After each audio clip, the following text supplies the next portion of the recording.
Assalamualaikum warahmatullahi wabarakatuh. Nama saya Jian Ruslianingsih dengan NPM 202301500070. Di sini saya akan membuat tugas konseling dan saya akan mengkonseling Mbak Amelia dengan masalah masa-masa gap year setelah lulus SMA.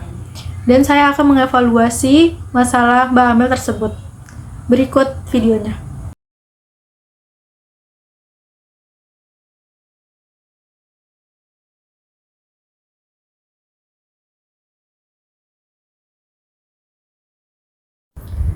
Oke, baik.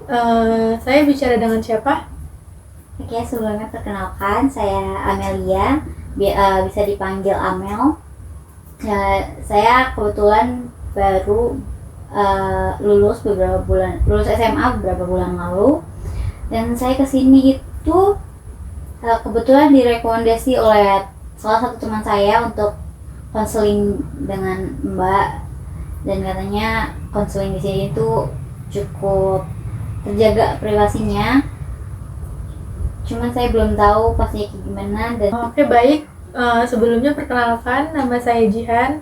Saya seorang konselor dan saya akan menjelaskan prosedur-prosedur apa yang akan dijalanin selama sesi konseling ini. Jadi, Anda tidak perlu khawatir, dalam sesi konseling ini sangat-sangat rahasia dan tidak akan disebar datanya atau masalah Anda. Jadi Anda bisa membebaskan berbicara apa yang Anda alami secara bebas tanpa takut saya menjelaskan ke orang lain. Baik, di sini saya akan mendengarkan masalah Mbak Amel dan kita akan mengevaluasi masalah Mbak Amel. Oleh karena itu Mbak Amel tidak perlu khawatir tentang privasinya karena saya akan sangat-sangat menjaga itu. Dengan itu kita mulai ya konselingnya. Oke, baik, bisa diceritakan masalah yang Anda alami apa? Oke, jadi kan di sini kan saya baru lulus SMA. Nggak baru sih, udah beberapa bulan yang lalu. Jadi awalnya itu saya pas masih akhir-akhir kelas 12 itu kan, jadi kan waktu saya mau akhir-akhir kelulusan itu kan sudah ada pembukaan untuk penerimaan baru. Iya, yang kayak PTN gitu kan.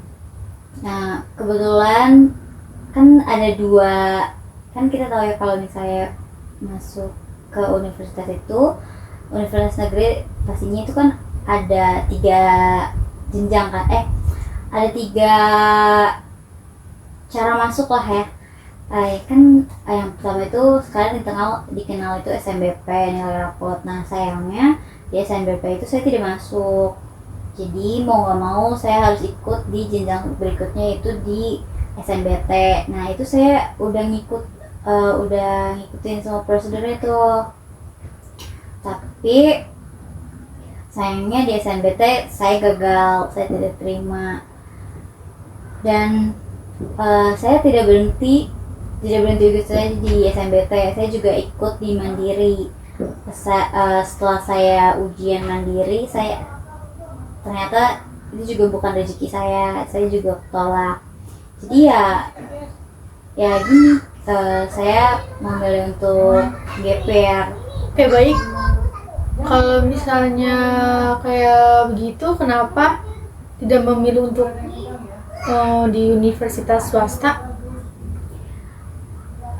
Kalau universitas swasta, sebenarnya saya masih pengen banget ngejar untuk universitas negeri ya, karena kalau misalnya universitas negeri kan biasanya tuh ada beasiswa juga banyak, sama beasiswa dari pemerintahan juga kan.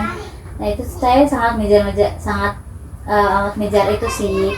Jadi kayak kalau misalnya swasta juga kan, kita tahu swasta yang bagus itu kan pasti biayanya juga sangat tinggi kan. Dan kebetulan saya dan orang tua saya ya tidak bisa untuk mencukupi itu. Jadi mau nggak mau saya tetap harus mencoba mengejar negeri di tahun depan. Jadi ya ini saya harus gap year kayak gitu. Apa kamu sudah berdiskusi dengan orang tua tentang masalah ini dari sebelum Anda kelas 12? Kalau sebelum kelas 12 sih nggak ada ya, paling pas saya mulai berdiskusi dengan orang tua saya itu setelah akhir-akhir kelas 12 itu, setelah bahkan saya ikut pendaftaran untuk SNBT pun saya bilangnya mendadak sama orang tua saya, karena kan orang tua saya tahu ya kalau misalnya kuliah itu kan pasti biaya tinggi. Nah saya diem-diem bilangnya tuh kan saya mendadak bilangnya itu karena saya daftarnya itu pakai beasiswa gitu, pakai KIP kuliah gitu. Jadi ya sudah, saya juga bilang mendadak ya, orang tua saya ya namanya ada beasiswa ya pasti bakal mendukung kayak gitu. Terus kalau misalnya setelahnya orang tua saya tahu saya gagal untuk masuk universitas, ya mereka juga nggak gimana tetap mendukung saya untuk melakukan hal apapun yang positif yang bisa mendukung saya untuk kedepannya nanti gitu. Berarti orang tua kamu mendukung keputusan kamu apa aja ya? Iya pastinya, selagi saya bisa melakukan itu sendiri, selagi juga positif pasti didukung sih kayaknya. Kalau misalnya boleh saya tahu, apa alasan gap year juga bisa karena tentang jurusan? Nah, kalau tentang jurusan kebetulan ya kemarin pas saya pemilihan jurusan SNBT sama Mandiri itu saya jujur kebingungan, karena kalau SNBT tuh kan, kalau SNBP kan kita bisa konseling ya ke guru BK di sekolah buat nentuin jurusannya kayak gimana. Nah kalau SNBT biasanya sekolah tuh ya lepas tangan aja, dan kalau misalnya teman-teman saya yang ikut SNBT tuh kan mereka kan les kan, jadi mereka bisa konseling ke guru lesnya. Guru lesnya mereka. Nah kalau saya sendiri kan tidak les, jadi saya nggak kurang dapat pengarahan nih untuk bisa untuk memilih jurusannya. Jadi kemarin yang saya pilih jurusan itu ya yang saya minatin aja, yang saya minatin ya udah. Jadi ya mungkin salah satu karena gagalnya ya tidak sesuai dengan kemampuan saya juga, jadi ya gitu. Dan alasan kamu tidak berkonsultasi dengan guru BK, apa ada alasannya? Sebenarnya saya sudah konsultasi sama guru BK, cuman yang boleh saya bilang kalau misalnya SNBT itu guru BK ya cuman ngasih tahu kayak baik buruknya seperti apa aja, nggak yang bener-bener ngarahin bagusnya baiknya seperti apa kayak gitu sih. Jadi saya tetap bingung sendiri gitu pas saya memilih jurusan gitu. Oke, baik.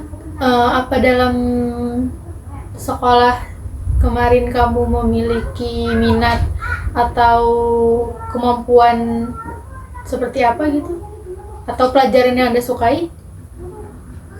Kalau dari paling saya ceritain ini ya Mbak, saya itu kebetulan di sekolah itu lumayan aktif berorganisasi. Saya ikut kepanitiaan itu tuh, saya pernah jadi koordinator dana usaha, dan pasti itu tuh mencari dana untuk suatu acara di sekolah. Nah kebetulan yang selama kebetulan saya jadi panitia dana usaha itu, saya berwirausaha. Saya bersama tim saya tuh saya berwirausaha untuk mencari dana Terus ya pengalaman, ya saya selama itu saya punya pengalaman wirausaha kayak Dan gitu. untuk pelajaran yang Anda sukai, apa ada? Pelajaran kan saya jurusan IPS. Saya suka, salah satunya saya suka sosiologi sih, karena sosiologi itu kan kebanyakan Bersosialisasi. ya mengenal lingkungan masyarakat juga kan kayak gimana. Ya itu saya lumayan tertarik sih. Berarti Anda suka bersosialisasi dengan orang-orang ya? Apa Anda ekstrovert? Nah itu saya juga bingung sih sebenarnya.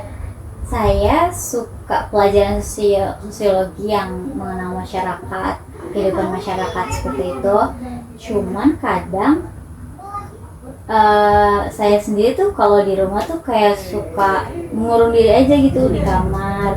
Terus kalau di rumah tuh jarang banget sosialisasi sama orang. Nah tapi kalau misalnya di sekolah, kalau misalnya ada acara, berarti saya salah satu orang yang aktif yang bisa bersosialisasi juga. Berarti Anda bisa dibilang orang yang ambivert ya? Iya mungkin yang keduanya itu ya. Iya bisa mungkin. Oke, baik. Berarti kalau misalnya berjalan waktu, berapa bulan Anda gap year? Berarti saya lulus itu bulan Mei ya.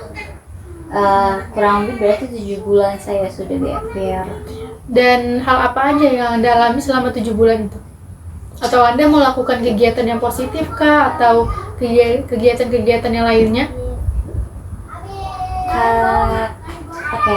Kalau misalnya awal-awal lulus itu kan tadi saya bilang saya ini sih ikut yang SNBT itu kan, tadi saya bilang kan yang awal-awal lulus itu kan saya ikut SNBT kan. Nah itu tuh selama 1 bulan tuh, kalau nggak salah selama 1 bulan tuh saya menunggu kabar dari SNBT itu. Terus 1 bulan kemudian juga saya mengikuti belajar lagi untuk mandiri dan mengikuti ujian mandiri itu berakhir sampai bulan Agustus. Berarti kan setelah itu ya sudah saya memutuskan untuk gap year. Dan ya sebenarnya jujur banget kalau misalnya ngerasa sedih karena dua-duanya ketolak, itu saya sangat-sangat sedih sih. Jadi setelah pengumuman mandiri itu saya ditolak ya, sempat ada 1-2 bulan saya putus asa sih, kayak bingung nanti kedepannya kayak gimana, terus mau mulai belajar lagi kayak gimana. Jadi ya di rumah-rumah aja sih sebenarnya, nggak ngapa-ngapain. Apa orang tua Anda tahu dan memberikan semangat atau dukungan apa gitu? Kalau pas tahu saya gagal sih udah pasti orang tua saya ngasih saya semangat sih, terus bilang kalau misalnya bisa coba lagi nanti tahun depan gitu. Ya kalau misalnya omongan doang sih ya udah ya gitu, kayak mau semangat juga kalau misalnya namanya juga ketolak ya tetap sedih ya kan. Jadi ya semangat nggak semangat sih sebenarnya gitu. Apa di rumah Anda selama 7 bulan itu ada tekanan atau Anda bagaimana gitu?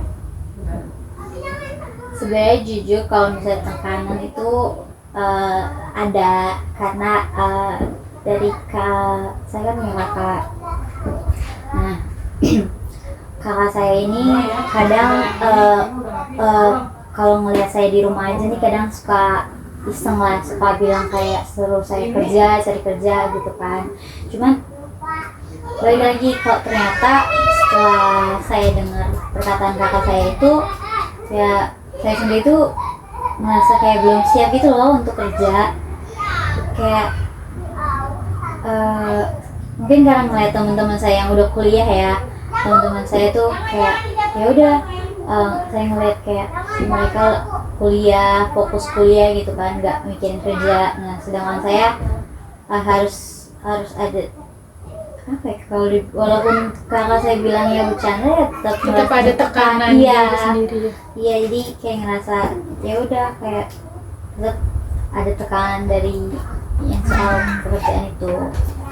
Untuk kegiatan yang mungkin dilakukan ke depan, apa mungkin Anda memilih untuk bekerja atau memutuskan untuk melanjutkan perkuliahan lagi? Tadi kan saya sempat bilang kan yang saya masih pengen banget lanjut berusaha untuk masuk ke universitas tinggi negeri. Nah itu pasti saya bakal coba lagi sih tahun depan. Sama paling kalau misalnya bisa bekerja ya mau nggak mau saya juga harus bekerja kan, karena ya itu juga salah satu tuntutan dari keluarga iya. Cuman ya itu saya masih kurang tahu soal bagaimana nanti untuk memilih jurusan yang tepat dan pokoknya yang tepat sesuai dengan saya, sesuai dengan bakat saya. Sama soal beasiswa kalau misalnya saya gagal lagi di tes untuk masuk perguruan tinggi negeri, beasiswa dari universitas swasta apakah ada atau gimana. Nah saya juga belum tahu sih itu kayak gimana nanti. Saya bingungnya masih di situ sih. Oke, baik. Mungkin solusi yang saya bisa kasih dari yang masalah Anda alamin ini, Anda bisa mencari jurusan yang Anda mau, seperti yang tadi bisnis, bisa mengambil seperti jurusan marketing atau bisnis lain.